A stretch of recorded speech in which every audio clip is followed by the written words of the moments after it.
Magandang umaga. Thanks for joining me at Fil-Am, Fil-Fam, Destination Philippines. This is a video journal of me making changes in my life in order to achieve a goal, and that goal is moving to the Philippines. So over the past couple of weeks, I've been getting friend requests from various people.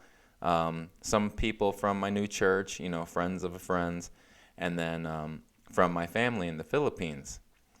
But then I've been getting just random requests from people who, I don't have any mutual friends with or anything, from Filipinas in the Philippines, and they're trying to scam me. And I can almost tell right off the bat that they're trying to scam me. They're not very smooth about it. They don't try to finesse me or, try to start up any small conversations. They do for about maybe three or four messages back and forth. And I'm open to talking with new people, and especially new Filipinos, because I want to learn about the culture and traditions, and just, I'm being friendly. But literally within 4 or 5 text messages, they're already hitting me up for money. Like last week I got one, and she was telling me about her business. She's starting up like a little food vendor business by her home. And then she hits me with, "Can you pray for me? I'm really in hard times right now." I'm like, "Sure, I'll pray for you. What's going on?" And she's like, "I need new equipment for my shop, for my food vendor business." I'm like, "Oh, here we go." And I just, try to play it off or whatever, but she was kind of persistent. She sent me another 3 or 4 messages before I just ignored her, but, she sent me pictures of like a broken down stove and her broken table and stuff. And, if that is really the situation, I do feel bad, but come on, give me a break. You gotta be a little smoother.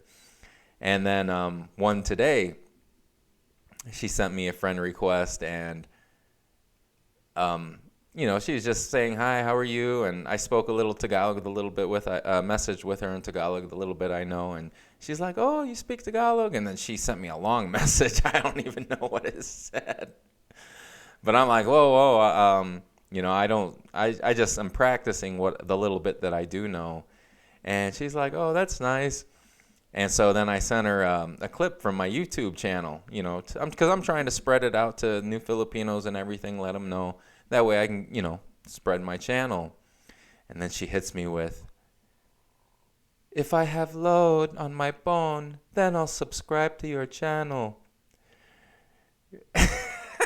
Because she's saying she doesn't have internet to get on her phone in order to get on YouTube to subscribe to my channel. But she's messaging me through Facebook Messenger. I'm like, come on. I just ignored her. But these 2 Filipinos that are trying to, whatever you want to call it, scamming or just whatever, they were like ones. And I'm not trying to sound like a jerk or anything, but honestly, be nice. If you're trying to scam or, ask for money from a guy, you gotta, and especially for me, you got to be at least a solid 7 or an 8. Because, and I hate to sound vain, but, that's just how it is. I'm a guy, you're more likely to get some extra attention or even, some sympathy out of me if, you're at least good looking. But they weren't very good looking, and I'm sorry to say that. They were average at best, but below average. Forgive me, I'm not trying to sound like a jerk or anything, but it just kind of gave me an indication of the state of men in America. Because if these Filipinos think that they could finesse guys, with a sob story or whatever, and maybe it was true, but the girl talking about the load on her phone, that wasn't true, because she was using load on her phone to message me through Facebook. So I know that was a bunch of crock. But, thinking about this today, I just kind of wanted to bring this up because, you hear a lot of horror stories about scammers in Philippines, and men and women.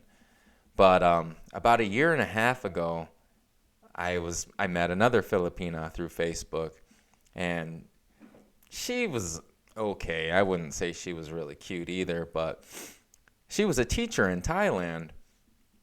Excuse me. She was a teacher in Thailand and Filipina, and she was giving me a sob story about how it's so hard, and she wants to help her family, and she's like, "But I'm just a teacher. What am I supposed to do?" And it's like, come on, you gotta at least be nice. If you're trying to scam, you gotta let it go. You can't just hustle so quick or try to scam so quick, Like the one from a year and a half ago, like I said, she was okay. She wasn't, exceptionally cute or anything. But literally the first day, just after sending a few messages, "Oh, it's so hard. What am I supposed to do?" So I was like, you guys got to get your game up. And honestly, like I said, if you're not a good, at least solid 7, leaning towards 8, don't even try with me, because it's not going to work. I mean, even if you're a 10, it's not really going to work with me, because that privilege, financial responsibility, or any type of financial gain from my end to a Filipina, that's reserved for one person only, for my wife. And I don't know who she is yet, but she's the only one that's going to get anything from me like that. So I just wanted to kind of share this with you. Filipinas, Pinays, you got to step up your game if you're going to try to scam, especially me, because I know the game. I'm in absolute monk mode. I'm not dating. I'm not interested in any woman that lives in this country. And so, I got my guard up like big time. And like I said, I'm not trying to sound like a jerk, but if you're not a solid 7 and a fixable 8, it ain't happening. And really, honestly, if you're a 10, it ain't happening either. So I just wanted to share this little, it was just kind of funny. So it's a quick little story, but yeah, it's real. You hear a lot of horror stories about it. So I thought it was funny and I wanted to share. So thanks for joining me at Fil-Am, Fil-Fam, Destination Philippines.